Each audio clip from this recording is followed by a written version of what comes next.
You're gonna die up there.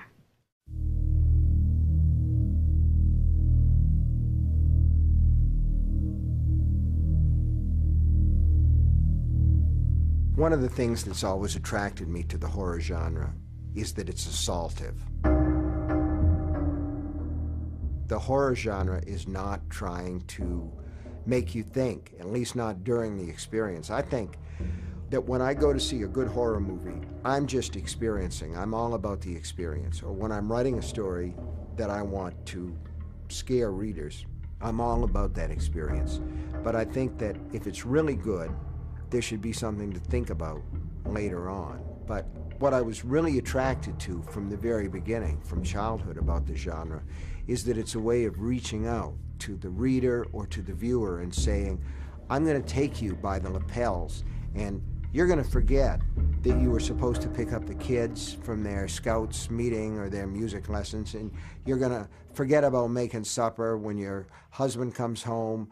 You're going to say, sorry, honey, it's going to be takeout tonight because I spent the afternoon watching The Dead Zone on TV, and I was just totally enwrapped by that. And that's, to me, what the genre is supposed to do. It's what it's supposed to be about. It's supposed to assault your emotions and sort of overwhelm your reason and your logic. So when you see a car running by itself with nobody behind the wheel, in a movie that is based in so-called reality, that shot would immediately be out of the picture because you'd say nobody will believe that, but in the context of a horror movie, you do.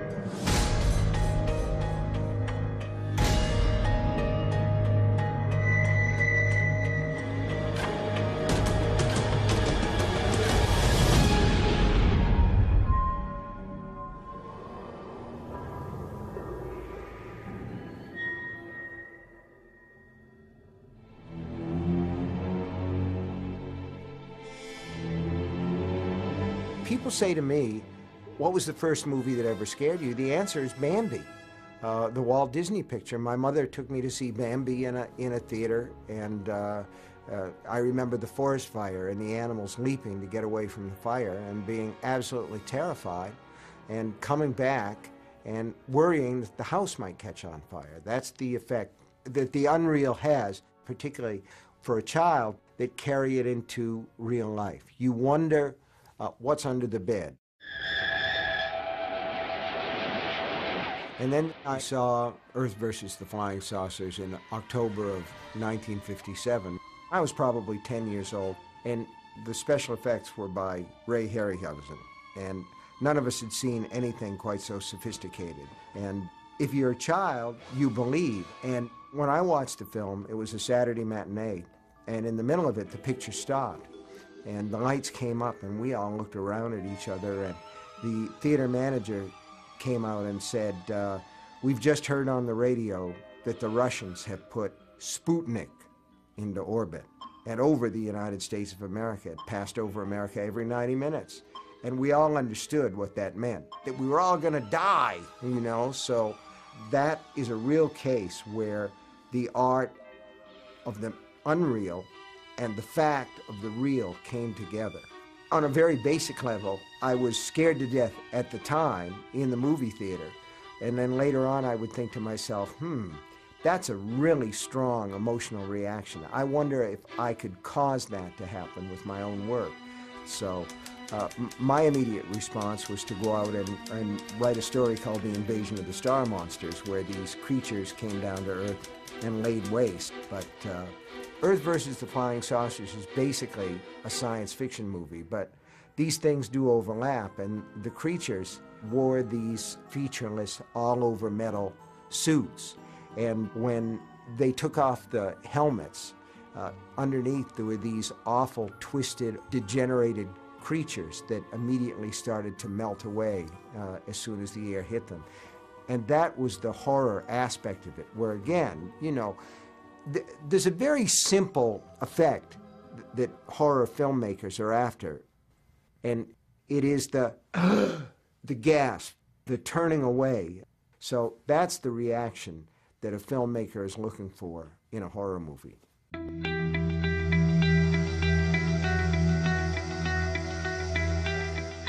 the horror genre is an extremely delicate thing. And you can talk to filmmakers, and even psychologists who've studied the genre don't understand what works, what doesn't work, and more importantly, they don't understand why it works, when it works. Does it go back to childhood? Are there certain archetypes? It's tempting to say so, and certainly we know that children are afraid of the dark, and one of the elements that works a lot in horror fiction is that fear of the dark. And when you watch movies from the black and white era, and I'm thinking particularly of the era when Val Lewton worked, you come to an appreciation of how wonderful black and white movies were. The use of shadow, the use of a kind of surreal imagery, like the scene in the swimming pool in Cat People. It's an extremely scary sequence where you never see anything.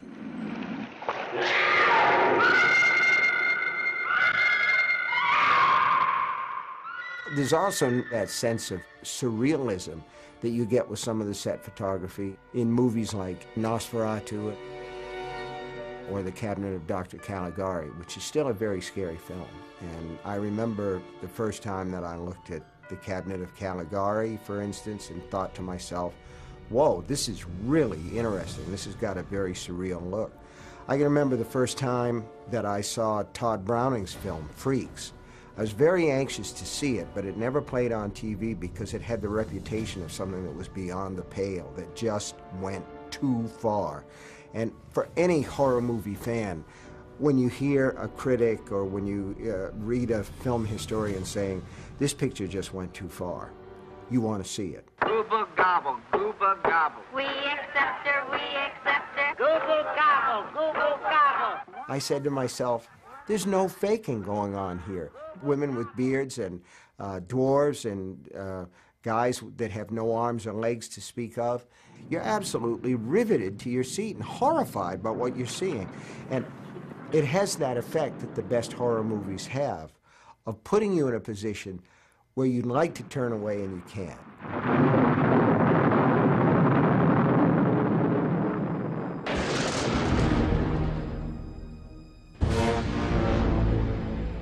I would say probably the first horror movie that I understood as a true horror movie was made by Francis Ford Coppola. It was called Dementia 13.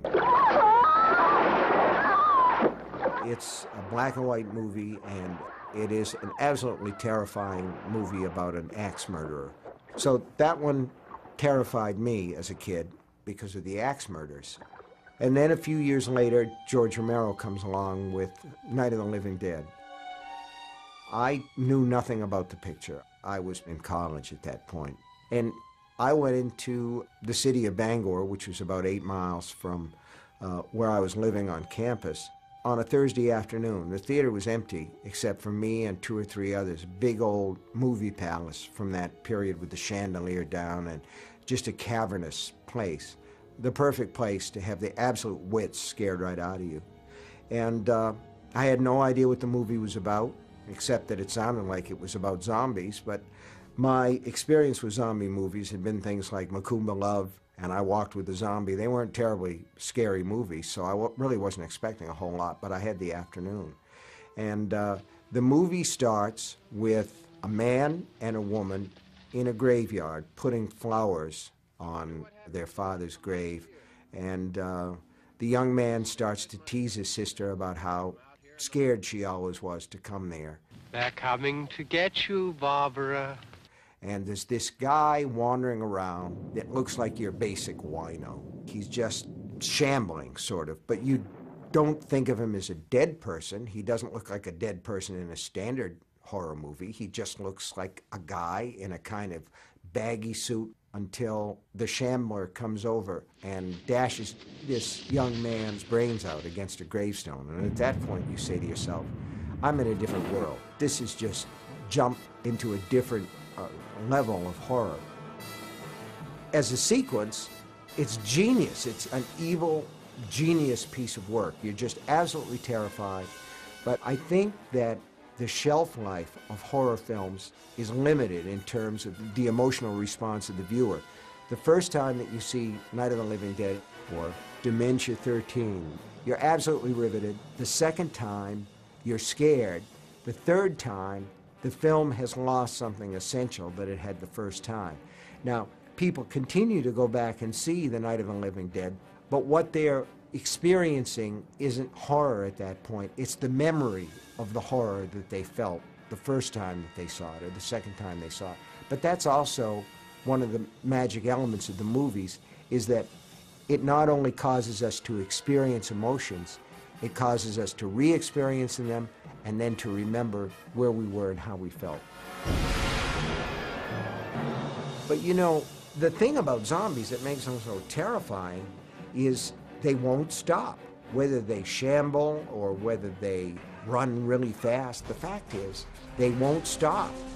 If you cut off an arm, you cut off a leg, they won't stop. The only thing that stops them is to shoot them in the head or burn them. So the horror comes from the fact that the nightmare never ends and death is not the end.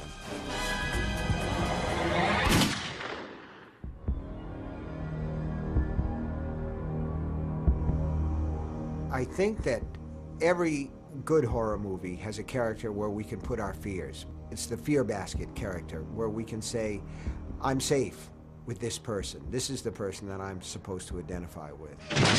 In Cujo, it's the mom who's going to try to protect the little boy. And it's Sheriff Brody in Jaws. There's no humanity in the shark. So when Brody finally is able to stuff an oxygen canister down its throat and blow it up, nobody says, "To his beauty killed the beast." Everybody just applauds because the nightmare has been slain. You son of a...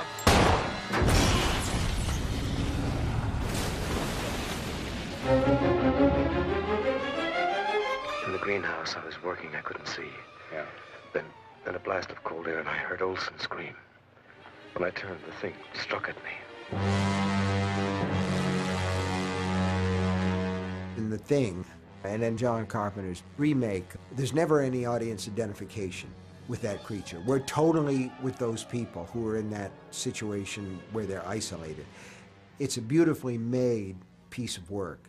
And when the thing finally starts to show up, we realize that it's totally divorced from humanity as we understand it. So it's perfectly okay to kill it. But with the pod people in Invasion of the Body Snatchers, the terrifying thing is that the creatures have lost all their emotional abilities.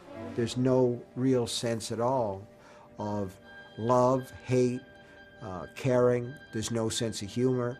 And they can take you over if you fall asleep. And in that movie, Kevin McCarthy and Dana Winter, beautiful girl. As a child, I just absolutely fell in love with her, and I'm thinking, Kevin, you've got to save her. You can't let her go to sleep. And they fight so hard to stay awake. And finally, Kevin McCarthy goes out of this cave where they're hiding, and he leaves her.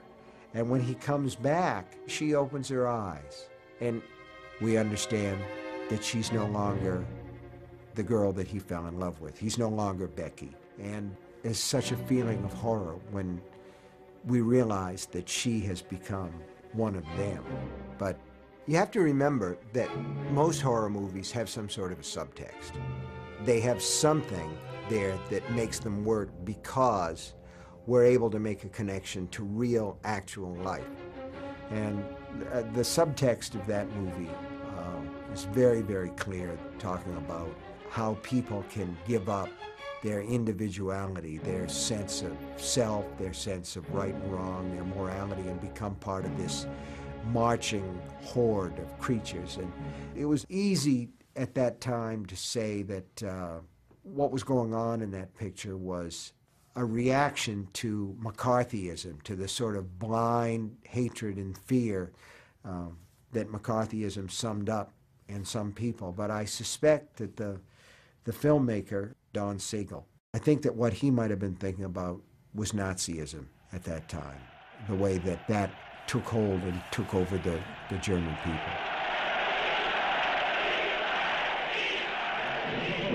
alive! It's alive! It's alive! It's alive! There have been varying takes on Frankenstein. In the original, the black and white Frankenstein, we feel some real pity for the monster. We understand that he didn't create himself. He was made out of parts, and he is actually trying to understand the world that he lives in. That's one take on Frankenstein. But the Hammer people decided that they wanted to do their own version of Frankenstein and Dracula and all these things. Well, Universal Pictures had copyrighted the makeup, so they couldn't do the bolt through the neck with the square head that Boris Karloff made famous. Instead, they did something that was probably even more terrible to my mind, and created this misshapen, scarred creature who kind of hunched along. And there doesn't seem to be very much good in that creature, and nor does it seem to be much good in Dr. Frankenstein. You promised to destroy it, Victor. When I've carried out my research. But don't you see you've created a monster? That doesn't matter. So it matters which viewpoint you see the monster from, and the viewpoint is always the director's viewpoint.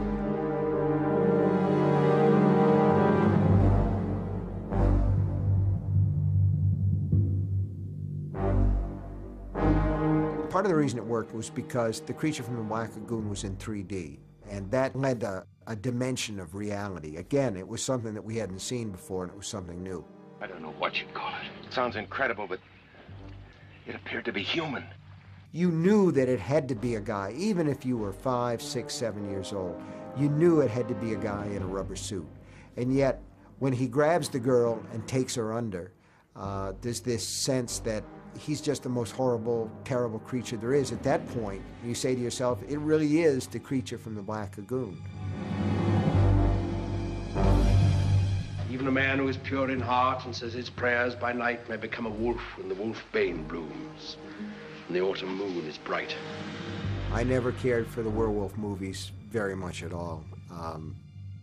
I agree that the idea is that there's a beast in all of us that can come out under certain circumstances, and I think we all understand that. But for me, the transformation, the literal transformation from a man into a wolf, it was too literal for me.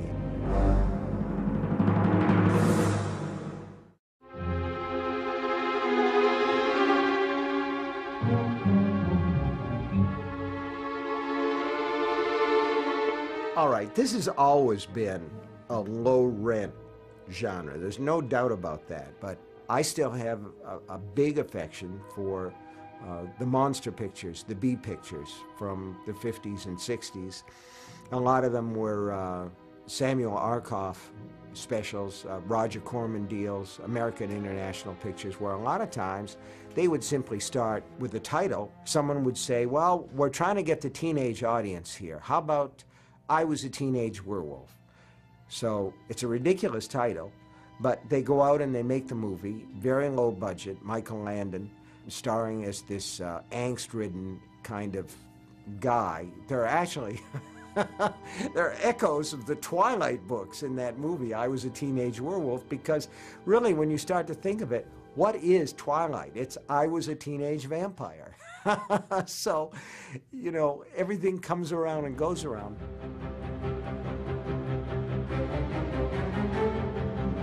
And then you've got a lot of movies in the 50s where nuclear science caused some gigantic effect, so that in them it's gigantic ants. Tarantula, it's a gigantic tarantula.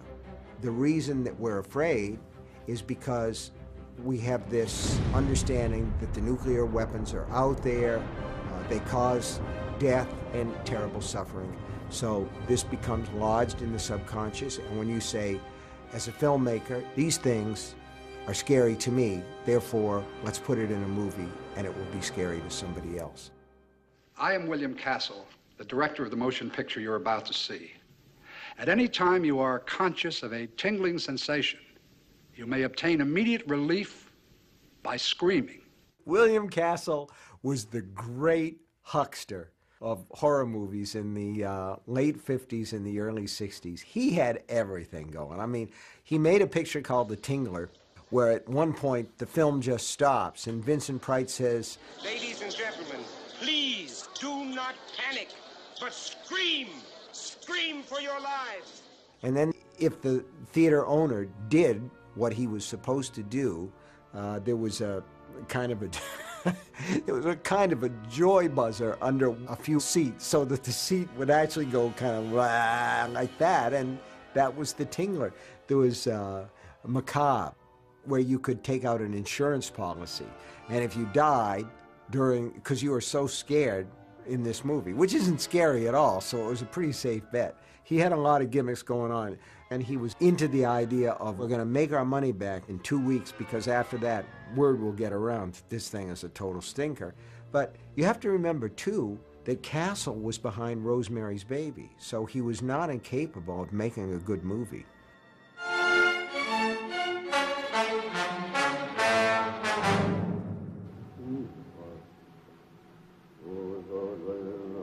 you awake? Don't say a word, Theo, not a word. Don't let it know you're in my room. Now, we could argue back and forth about The Haunting. The Haunting is a very interesting picture. Is it a horror picture? I don't think it really is. There are scenes of excruciating suspense and terror in that movie. There's a scene where two women are in bed together, clutching each other in horror as something pounds on the door outside. But it's not a ghost, it's not a monster, it's just a woman who's terrified herself and happened to get lost. But I would say, if anybody gives us a run for our money in the horror genre, it would be the Japanese. They did a lot of monster movies in the 60s and in the 1990s and the early part of the 21st century. They started to do a lot of movies that combined somehow ghosts with technology.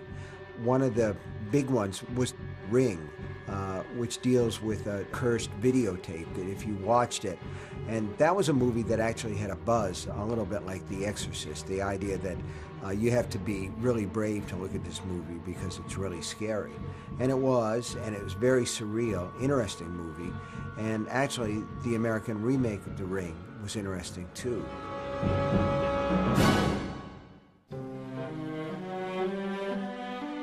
But the ghost story movie that scared me the most was The Changeling with George C. Scott.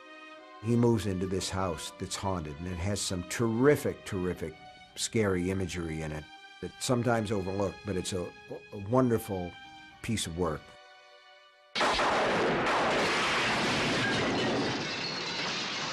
I love the Amityville Horror. It's like the first of these over-the-top haunted house things. I mean, a lot of my problem with the movie came from the book, which was obviously such a piece of hokum. But haunted house stories are always stories about a house with a history, and part of the build-up in this kind of movie is the history of the house and all the terrible things that have happened there, and then they start to replicate and they start to happen again. I think an elemental fear that we have about houses where terrible events have taken place, whether it's murder or suicide, it's a proven fact that a lot of times realtors have trouble moving property like that because people are afraid the spirits of the dead will linger, or there'll be a psychic afterburn of the emotions that people felt there. So in that sense, there's a nice little nugget at the base of the Amityville Horror. But what I really liked about the Amityville Horror movie was James Brolin's arc from this really nice guy who had bought a fixer-upper into this sort of purple-eyed guy that might snap at any moment and do anything. It was a terrific performance, and you really believed that at any moment, you know, he was going to take an axe to his family.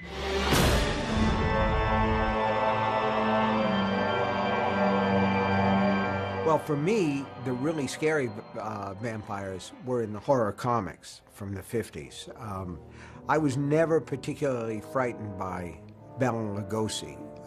To me, he looked like some kind of a whacked-out concert pianist in his tuxedo with his black hair swept back from his white forehead, and he says, "I never drink wine." And he just kind of It's not scary. I mean, that's the whole thing about the movies maybe not traveling so well. It was only probably 20 years between the time when that movie was made and when I first saw it on late night TV, but it absolutely did not frighten me. But on the other hand, Christopher Lee was much more sinister, much more magnetic as Dracula. But also, that may be a generational shift. You have to remember that Bela Lugosi scared moviegoers as Dracula in the 1930s, and Christopher Lee comes along 20 years later, and there's an entire new generation that's ready for a new take, a color take on the vampire legend, complete with blood and low-cut gowns. That was also part of the attraction there. But I never really got behind the idea of the vampire as a suave love object, but I did understand sort of the attraction of vampirism, particularly for teenage boys. You get to stay up all night, for one thing. You get to sleep all day.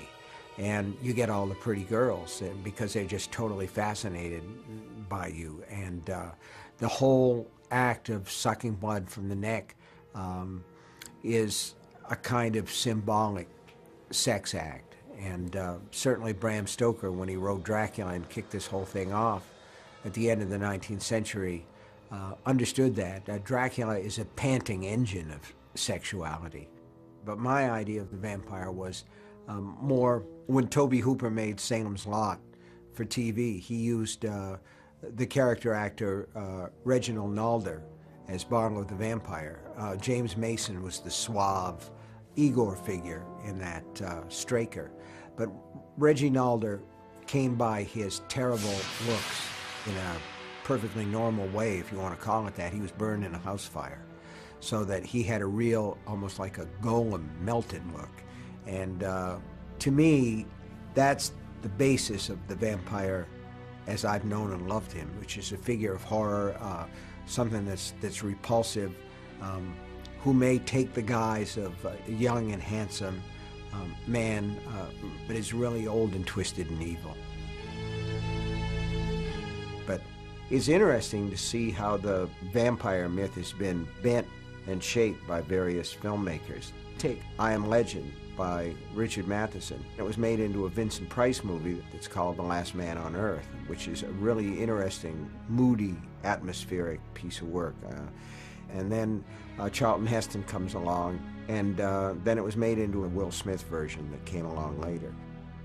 I could just find the nest, find out where they hole up. It's that situation that's almost like the reverse of Dracula.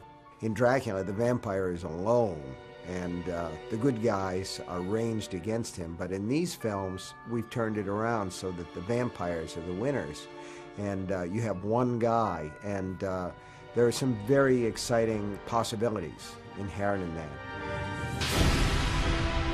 There's also a real imaginative thrill to seeing a world where you can identify with the one human, and there are monsters all around you, and you have to battle to retain your basic humanity. And then there's another vampire film which has another take on the vampire legend, and that's Near Dark by Catherine Bigelow, where the vampires are presented as nomads, outlaws that are traveling across the country. And it's a little bit crazy, it's a little bit Sam Peckinpah, but it's very much its own thing, and it's a terrific piece of work by Catherine Bigelow, who went on to make a number of other interesting films, ultimately becoming the first woman to win Best Director at the Oscars for Hurt Locker.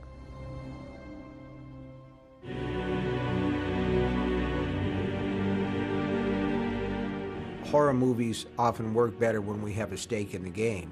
The more we care about the characters, the more human they are to us, the more appealing they are to us, the more effective the horror tends to be, which is why Rosemary's Baby was such a smashing success, really. I mean, this was the period of her life where Mia Farrow cut off almost all of her hair so that she has a waif-like, childlike thing going on with her. She looks like she's maybe 17, and a sickly 17 at that, and she's married to an aspiring actor played by John Cassavetes, one of his best roles. It was a part that he was almost born to play because he's got this sort of greasy smile and this queasy moral affect about him, so that you begin to sense that he will do anything to become successful as an actor, and that includes selling his child to devil worshippers.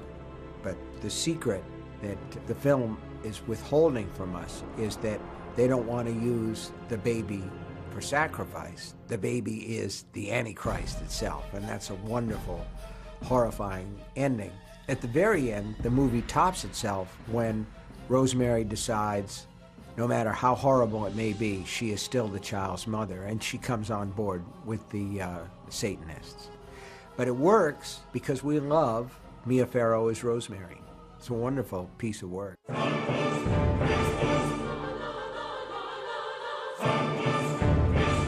Like Rosemary's Baby, The Omen is a fundamentally religious picture that trades for its effect on the idea that we believe in a war between good and evil, between God and the devil. I like the first Omen movie, but when we get to the sequels, we're sort of familiar with the pattern that they'll follow. And it gets to a point where you say, okay, Damien, I get it. Devil's son trying to take over the universe won't succeed this time, but there'll be another movie, and it just sort of loses interest for me. But one of the great horror films, one that really, really works, is The Exorcist, a novel by William Peter Blatty and the movie directed by William Friedkin. I'm Damien Karras. And I'm the devil.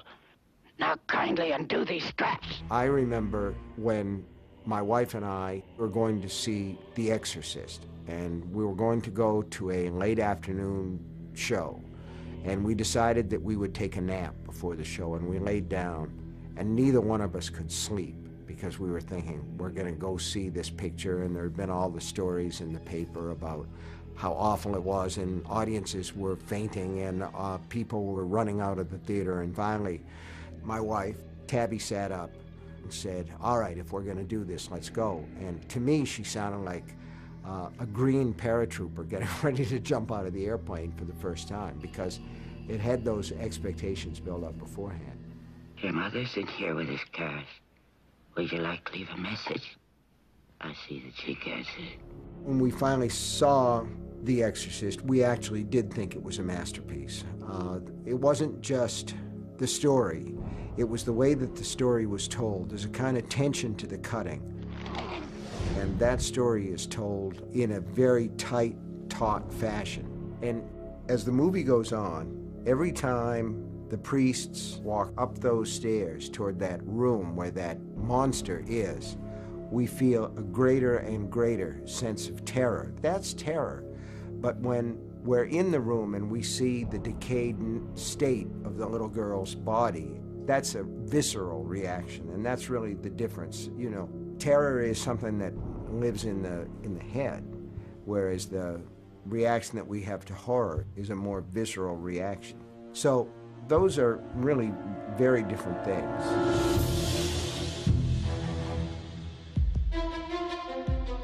There are some scenes that live in our memory and continue to work in a kind of classic fashion. And the one that everybody thinks about, I think, in that respect, is the shower scene from Psycho. It's the granddaddy of slasher films. And the first time that you see that, you're just totally horrified by it. But I think sometimes there are horror movies. Texas Chainsaw Massacre would be one. Psycho would probably be one. Certainly The Exorcist would be one, where these are real demon coasters. They're the big ones. They're the ones where mom and dad say, I'm not going to go on that ride. Texas Chainsaw Massacre is a picture where when you go in, you have to be prepared for somebody who is going to try to seriously scare you out of your seat and make you look away from the screen. There's a van load of hippies that comes up to this house, and they fall afoul of this really terrible inbred family of meat cutters, and the meat that they apparently like to cut are human beings. It's not a really gory movie. A lot of it, like some of the Luton things, are done by suggestion, although the suggestions are a little bit more overt, like the meat hooks that hang down. Texas Chainsaw was the first movie, I think, to really effectively use those images of meat hooks and chains, which you see again and again in horror movies since then. And the fact that Leatherface is never really seen. He's just wearing this sort of awful organic mask and apron and swinging his chainsaw around. It's an absolutely terrifying picture, and that was Toby's genius in that. You lead up to a lot of things, but you never actually see it. But it's a terrifying movie, and I think for a lot of people, that was a movie where expectations were so dark that people actually thought they saw more than they did. And in that sense, it's like the shower scene in Psycho.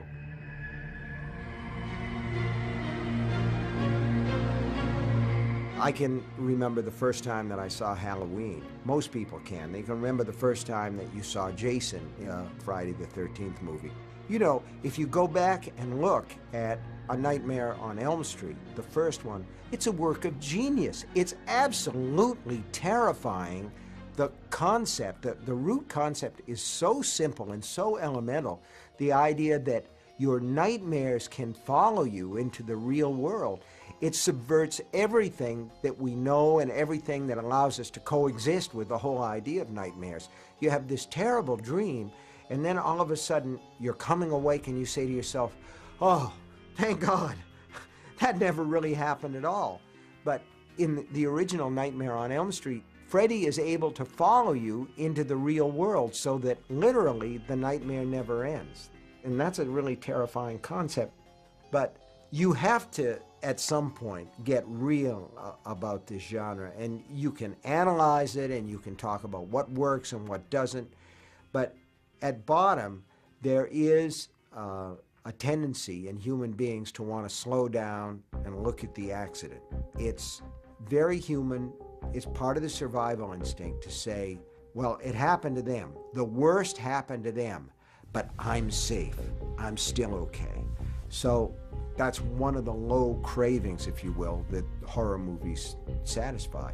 We understand that there's a dividing line somewhere along the line, somewhere where you say to yourself, over here on this side is entertainment that's acceptable on some kind of moral ground, and then you move further into this gray area where you say, I don't know, and then you get over into the real hardcore exploitation and torture porn. But when you look at a movie like the original Friday the 13th, when the kids show up at the camp, there's this real feeling of we want to see them get away. We want to see them get out of this place. We're still rooting for the good guys, for our good guys, and we're not rooting for the monster. But by the time you get to Halloween 4 or Friday the 13th, number 9, you're saying to yourself, well, what we're going to do is we're going to see 5 or 6 really good-looking girls and 5 or 6 really good-looking guys. They're going to get naked, and then they're going to get shot in the head with a bow and arrow. And there's something about that that makes me morally queasy, where you say to yourself, we're not watching this movie anymore to see the monster destroyed. We're watching to see the monster destroy. That isn't to say that I haven't gone to some of those movies, but there's a moral queasiness there. And I think a lot of them are misogynistic, and to a great degree, and we could point out various movies where that happens, where women are just turned into absolute victims. But one of the things that's sort of interesting to me about a lot of the slasher genre movies is it's almost always a woman who triumphs over whether it's Freddy or whether it's Jason or whether it's Michael Myers in the Halloween pictures. You see this sort of wholesale slaughter, but at the end, it's the woman who's still standing. She's lost most of her clothes. She may be cut up. She may be half crazy. Her beautiful hair, always at the beginning, is nothing but these strings around her face. But she's still alive, And in a lot of the cases, she's able to dispatch the monster, at least until the next sequel. So in that sense, a lot of these pictures are saying, if you want to view women as victims, you do so at your peril, because a strong woman will vanquish a monster.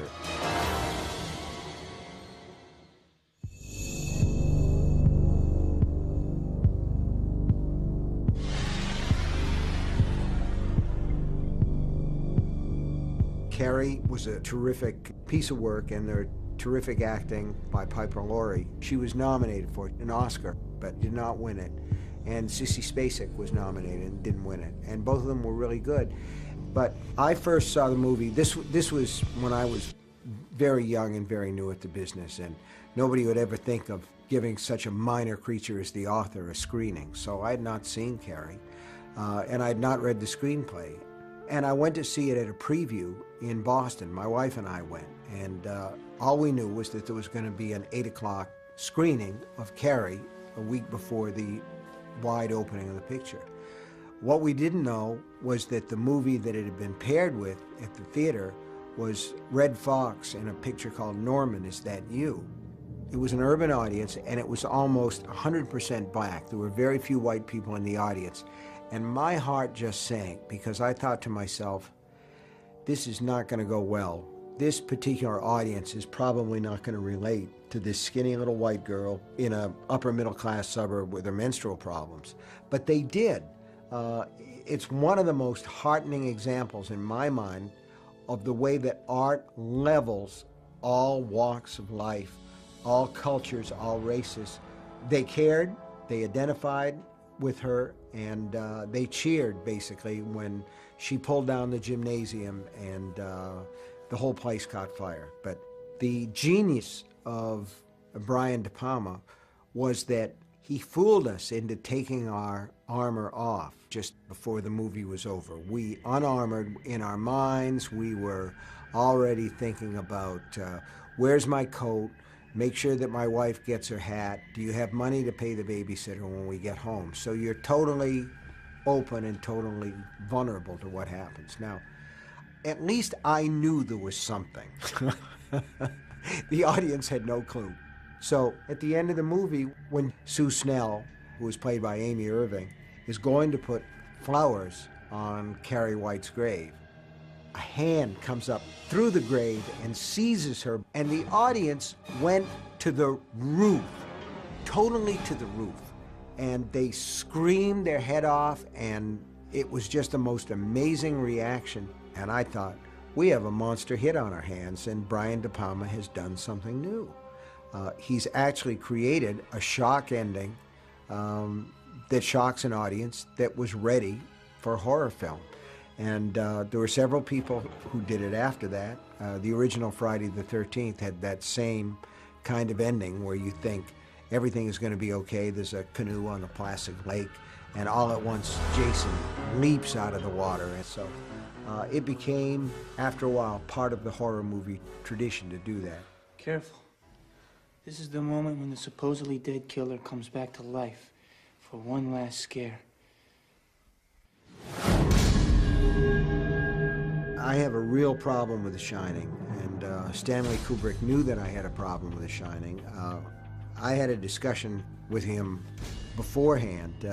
He said, "Stephen, Stanley Kubrick here. Don't you agree that all stories of ghosts are fundamentally optimistic?" I said, "What do you mean?" And he said, "Well, if there are ghosts, it means we survive death, and that's fundamentally an optimistic view, isn't it?" And I said, "Well, Mr. Kubrick, what about hell?" And there was a long pause on the telephone line, and then he said in a very stiff and very different voice, "I don't believe in hell." And I thought to myself, well, that's fine, but some of us do, and some of us believe that ghosts may survive, and that may be hell. And that was sort of where I was coming from with The Shining. But in the novel, The Shining, Jack Torrance is a difficult character, but he's fundamentally a sympathetic character. And I always visualized him as a piece of metal that's bent first one way and the other by these malignant spirits who basically want his son, because his son is a psychically powerful person.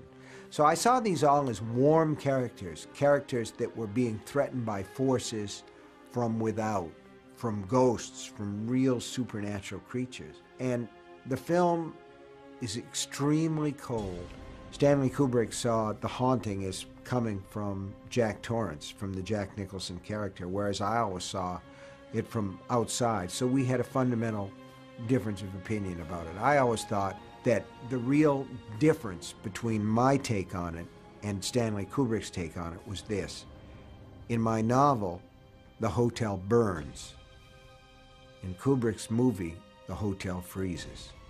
It's a difference between warmth and cold. But the images are striking. There's no doubt about it. I mean, Jack Nicholson's face in the doorway, his bearded, crazy, grinning face, and he says, "Here's Johnny," which was his ad lib, and it became, you know, part of the movie. So the images are striking, but to me, that's surface. It's not substance. So I used to describe The Shining, the film, as something like a beautiful car that had no engine in it. George Romero and I became friends because I happened to be in Pittsburgh, and he sought me out and asked if I'd like to do a little bit part in Night Riders, which was one of Ed Harris's early movies. And I said, sure, I'll do that for you. And he must have seen something there, because when we got together with Creepshow, where there are like 5 stories in Creepshow, and we actually had some pretty terrific people. We had an all-star cast, and he said, I would like you to play Jordy Verrill. So I was very flattered. And Jordy Verrill is a story of a country guy who's not very bright, and a meteor lands in his back pasture. And so he picks it up, and it breaks open, and he gets the stuff inside on his hands. And he starts to grow. He becomes a weed. And I thought that it would be okay, because it was a role I was familiar with. I'd actually sort of been a Jordy Verrill type as a kid, kind of a country bumpkin. And also I figured the makeup would forgive a lot. You can see that I'm the guy who ought to have stopped acting at the level of community theater. But I've been asked several times to do cameos in various movies, and I've done it whenever it was possible for me to get to where the shoot was. And I think people kind of like it. It's kind of a Where's Waldo kind of thing. May the Lord bless you and keep you. May the Lord make his face to shine upon you and comfort you and lift you up and give you peace. The Dead Zone, based on my novel, is Christopher Walken's finest dramatic role, I think. He did a terrific job as Johnny Smith, and he really conveyed the pathos of being the outsider, of being different, and being able to say, I don't want to be this way. This is not my fault. But The Dead Zone is a very atypical Cronenberg picture in a lot of ways. There's nothing particularly bizarre about it, and it has a warmth that's missing in a lot of the other pictures, because Cronenberg is a very cold director with a very cold eye. But Dead Zone is a very warm picture. It has a really interesting, almost Saturday Evening Post cover, mid-American look to it. And Cronenberg is really the best director of horror films in modern times, it seems to me. He's the one who thinks the most about what he's doing, and he's done a lot of very interesting stuff, like Scanners and Videodrome with James Woods. And I was absolutely floored by The Fly. I didn't realize it was going to be as grim as it was, but it was a terrific experience. But you know, horror movies don't get any respect. We're poor relations at the table. We sit at the foot of the table, and we don't get a lot of respect when the movies work. In fact, the only actor or actress that won a major award for anything that was based on my work was Kathy Bates for Misery. And she certainly richly deserved that Oscar. But when you look at a movie like Cujo, Dee Wallace in that movie gave the best performance that I've ever seen in one of my movies. And Dee Wallace probably deserved to be nominated as much, if not more, than Kathy Bates. And it's a performance that grows in my eye every time that I see it.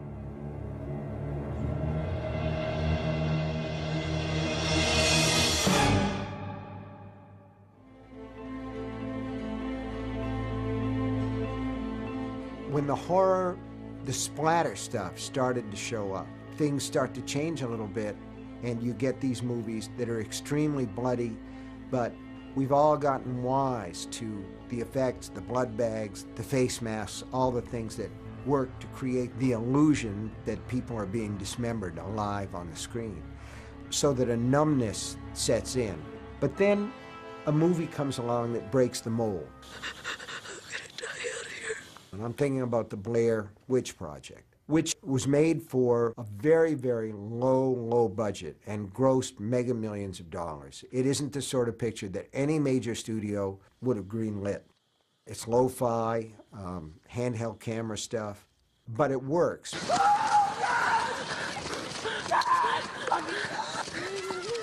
So these young people go in and they make a movie about people making a movie, a bunch of young kids, film students, who are going to go into the Blair Woods looking for this fabled Blair Witch. But it works because the kids get lost, and that's bad. That's something that strikes us, being lost in the woods. It's a very simple, easily grasped fear. And then they begin to see these weird symbols in the trees, and you realize there's something going on here that may well be supernatural. And the last image in the movie is the girl goes down, she's holding the camera, and we see this young man who is part of the film crew standing in the corner. Just talking about it, I break out in goosebumps. And then something gets her, and the camera falls to the ground. We see the image sideways, and that's the end of the movie. There's never any real explanation.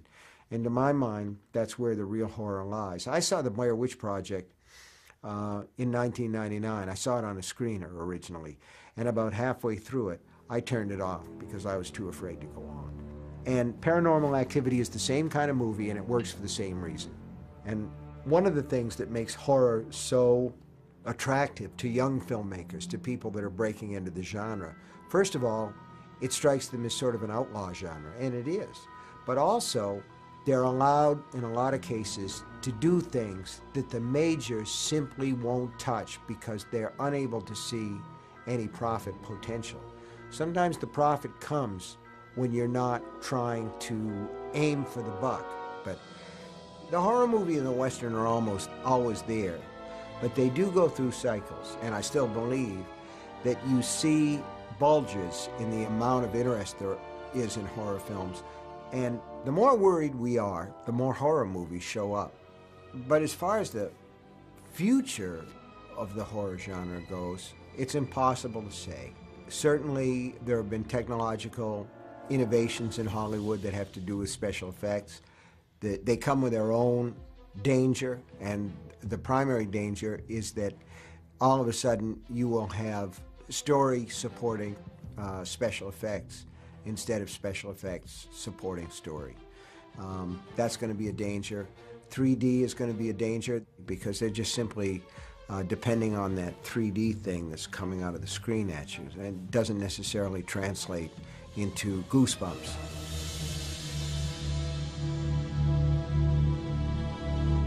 The reason that I go to horror movies is not so I can think up new and innovative ways to slaughter women tied to tables or to call forth demons from the great unknown, but because it's a place to lay down my fears for a while and to indulge some of my darker emotions for 90 minutes or an hour and 45 minutes and then leave them in the theater.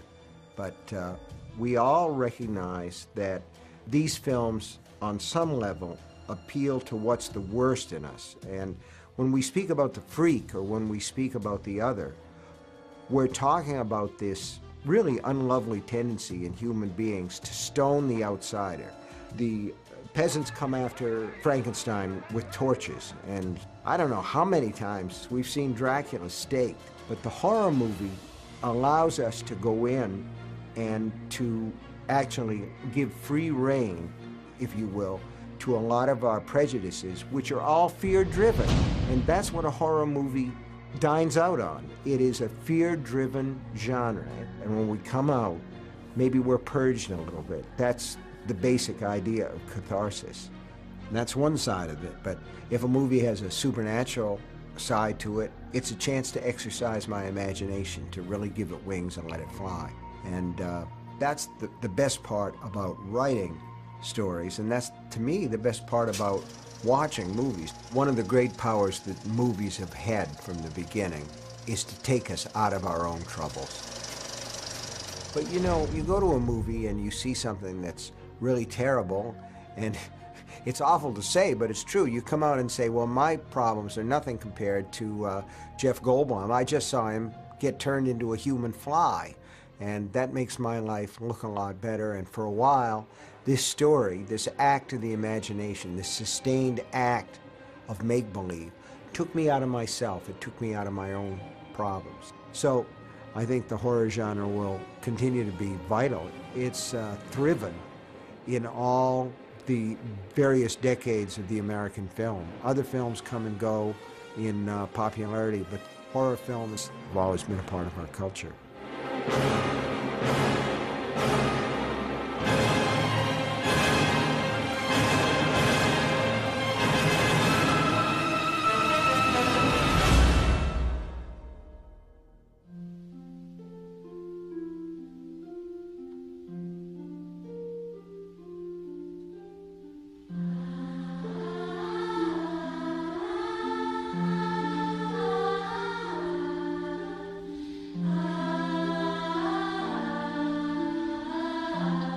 If I had to go to a desert island and I could bring a film with me, first of all, we'd have to assume there's a desert island with some power.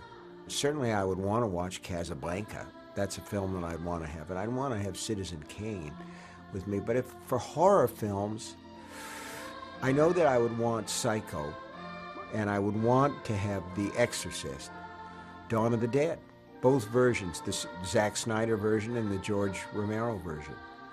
From my own work, I'd probably want The Dead Zone and Misery.